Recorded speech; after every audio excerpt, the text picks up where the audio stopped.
going on, everyone? David from iSports News. Hope everyone's doing great out there. The first week of the NFL season has come and gone. Obviously, things didn't turn out the way we thought it was going to be with everything going on. But hey, it's 2020. What do you expect? Things are going to kind of be unexpected. But this week we're going to talk about the QB, your quarterbacks and running backs in week one. We're going to talk about their progress and see how they're going to do in week two with their matchups for it. So stay tuned, sit tight. We're going to get through it.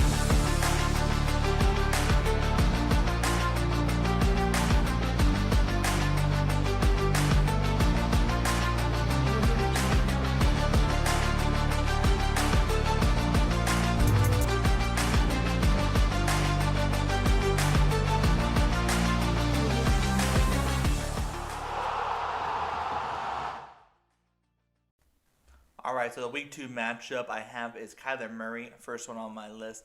Kyler Murray played the 49ers last week and had a very efficient game with 230 yards passing, one touchdown, 91 rushing yards. He also had a touchdown from escaping the pocket, so obviously he had a very efficient game last week. He did turn the ball over one time, but he did have an efficient game. He took over that game at the end and helped the Cardinals win, but also, too, he also got the points that he needed to for fantasy football. So he did run over the top defense in the NFL last year, the 49ers, like I said. But going into this week against the Washington football team, he should have a more efficient game, probably a little bit better this coming week. The Washington football team did play the Eagles last week. They kept Carson Wentz kind of in check, didn't really get off or anything like that. But Kyler Murray should be your number one starter this coming week based on what we saw this coming from last week. All right, next person is Dak Prescott. Dak Prescott. It's going against Atlanta Falcons. The Falcons last week played the Seattle Seahawks. Dak didn't have the best game, I would say, but he did play the LA Rams, which again is one of the better defenses in the NFL. He did have 266 passing yards, one passing touchdown, 30 rushing yards. Falcons defense they do give a lot of yards and points, so that's something to kind of keep an eye on, especially with the weapons that the Dallas Cowboys have with Amari Cooper, Ezekiel Elliott, Michael Gallup, and now their new rookie CeeDee Lamb out in the field. This is going to be probably a really good week for Dak Prescott to kind of take off, trends in, and obviously he should have a good week coming in against the Falcons, who have a very porous defense. Not really known for their defense, more of their offense with Matt Ryan, Julio Jones. Against the Seattle Seahawks last week, they gave up 322 passing yards and 4 touchdowns total. So that's something to kind of keep an eye on, especially, like I said, with the weapons that they have. All right, so next guy is Mr. Josh Allen, the Buffalo Bills. Josh Allen reminds me a lot of Brent Favre, just kind of chucks it up in the air. Makes his receivers really run for that ball, long, deep passes. He did have 312 yards passing, 2 touchdowns. He also had a rushing touchdown, which is not surprising. He does like to scramble a lot. He's not known, obviously, as a mobile quarterback, but he has a big arm, but he's also a big boy. So, obviously, he can take those hits. He's very much similar to a Ben Roethlisberger. So, it was one of his best games in week one. In his career. So obviously I guess it could be a start of something very good. Miami gave up 2 rushing touchdowns to Cam Newton last week. So if he likes to scramble, he's getting those rushing touchdowns. He's obviously going to take advantage of that. And like I said, Allen does like to scramble a little bit, kind of make people miss, and obviously extend the play a little bit for him. He also has a cannon of an arm. He can throw that ball pretty far. Now with Stephon Diggs in the mix, he can launch that ball up in the air, has that go-to guy. And obviously he has John Brown from last year, who is he's blazing fast, so he just throws the balls up, and he just goes. He gets that ball. So Josh Allen, I would definitely start this week. All right, a person I would not start this coming week would have to be Jimmy Garoppolo. Jimmy Garoppolo played the Cardinals last week. Did not have his best game, but I will give him this, that he did not really have many weapons. Deebo Samuel went on the IR very last minute.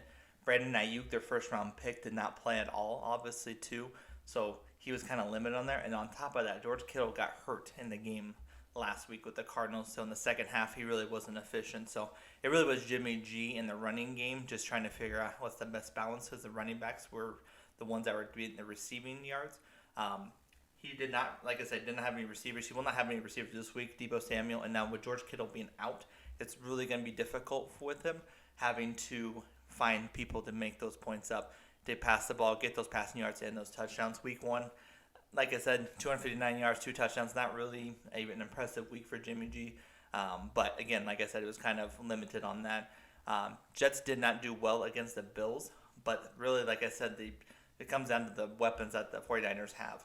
They only really have a running game, so obviously they're going to be passing, or not passing, they're going to be running the ball with the running backs and have them maybe come out of the backfield maybe every so often. But we'll see how they kind of play that out. But Jimmy G is someone I would not have start your week 2 matchup. All right, so Tom Brady. He did not have his best start after his first career start in Tampa Bay. Was not the best. He had 239 passing yards, 2 touchdowns. He did have 2 interceptions on the day. He did have a rush touchdown for his first score. Going into I think it was the first quarter whenever he had that. The offense just looks out of sync, just does not look the same. And also, too, having a weapon like Mike Evans who is dealing with injury, and he's still actually not 100% as of right now. So he doesn't really have the weapons that he needs. And Ronald Jones, the running back committee with LaShawn McCoy and Leonard Fournette really didn't help and ease the pain or anything like that. So Tom Brady is going to have to figure something out with this offense to try to get himself going. So Tom Brady would definitely be someone I would not start this week for week 2. All right, Deshaun Watson. He played the Kansas City Chiefs in week 1. Didn't really live up to the level of play that he should have. He didn't really start scoring the points until the game was basically decided for the Houston Texans. So this week 2 matchup going against the Baltimore Ravens is not going to be any better. The Baltimore Ravens played the Browns in week 1. They kept Baker Mayfield in check. Not saying that's something impressive, but that's something to kind of keep an eye on, especially for fantasy football. Deshaun Watson last year against the Ravens had one of his worst games of the season last year, and did not look anything like he was on top of his game when he played the Ravens. So I kind of expect the same thing. The Ravens still have a good defense. They added some pieces in the offseason. Now the Houston Texans, as everybody probably knows, DeAndre Hopkins not there. They looked like they didn't have a receiver out there, the number 1 go-to receiver after he was traded. They still have Will Fuller and Brandon Cooks as receiving options, but I don't feel like those are true number 1s. They're more like a number 2, number 3. They need that true alpha male wide receiver to really be effective. Week 1, he had 253 passing yards and 1 touchdown. Did have an interception. They are playing a good defense. Like I said, Baltimore Ravens. In week 1, they dominated Baker Mayfield. So I would kind of expect the same thing, keeping him in check and making sure he doesn't do anything crazy. All right, so my running backs for week 2, starting out would be Jonathan Taylor from the Colts. The main reason he is on my list is with Runningback being out for the season with an Achilles injury. He's going to get the start in Indianapolis. So he did only have 22 rushing yards, which you're like, wow, why would you start him? He didn't get to play the whole game. He didn't get a lot of carries.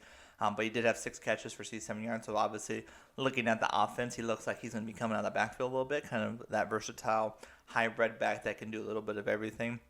So he's going to be the starting running back. The backups are going to be Hines and Jordan Wilkins. So obviously they're going to spell him in those situations when he needs a break. But Jonathan Taylor is someone I would put in. He did have a good week in the first week of the season. He's a rookie, kind of give him the break on that. But I expect bigger things going against the Minnesota Vikings this coming week. All right, a familiar face on the list, Todd Gurley. Don't get me wrong, Todd Gurley didn't exactly have a good debut with the Atlanta Falcons. But like I've been saying this whole theme, not a lot of people had a good week in the week 1 and the NFL season. But Todd Gurley, I'm going to give him another shot just because he's going against the Dallas Cowboys. He had 56 yards and 1 touchdown. Not a typical Todd Gurley day, but he's still trying to get his mindset in this offense, trying to figure it out. I'm waiting to see the old Todd Gurley to come out, which I'm expecting to come out very soon. Being that how skilled he is and obviously how young he is. He's only 26 years old. Kind of keep that in mind. I know so a running back lifespan doesn't really last that long. He did have 2 receptions. He will get more this coming week. Has a good passing game for the Atlanta Falcons with Julio Jones and Calvin Ridley out in the outfield in the field. So he's going to free up the box, allow him to kind of work for himself. Last week, the LA Rams did give 124 yards in rushing last week. So obviously, you're going to want to put him in there for this opportunity, especially with the high-powered offense that the Atlanta Falcons present to themselves. All right, another rookie on my list, Mr. J.K. Dobbins. Last week, he did have a great game. He did take away plays from Mark Ingram. He's a little bit more dynamic and explosive. He's also younger, obviously, than Mark Ingram. So this could be the Dobbins era. Could be coming up very, very soon. Playing the first week was against the Browns, so obviously he got a little bit more work than Mark Ingram, trying to kind of see where he can play. He was used in a short yardage game, so he did have 2 rushing touchdowns. But J.K. Dobbins, I expect him to be more to be more involved in this offense in this coming week, especially against the Houston Texans, who had the week before a rookie named Clyde Hilaire-Edwards and was able to get over 100 yards. So I expect J.K. Dobbins to kind of be that same kind of deal. I'm kind of figuring, I hope this is kind of what I'm seeing with this offense, is that they're going to do very similar with Mark Ingram when he was with Alvin Kamara. J.K. Dobbins is that very similar running back, and he can come out of the backfield. He can make a lot of different plays. He's like that hybrid I've been saying about that he can do a lot of different things on the field. So keep in mind, J.K. Dobbins should be in your starting lineup this coming week, especially when they're playing the Houston Texans, who gave up a lot of yards the week prior. All right, so first on the list, we just talked about J.K. Dobbins. Now we're going to talk about Mark Ingram. Mark Ingram is obviously getting up in there in age. Dobbins is going to take more work from Ingram this coming week. And if he doesn't take more work, he's obviously not going to get as many reps. He only attempted 10 rushes for 29 yards.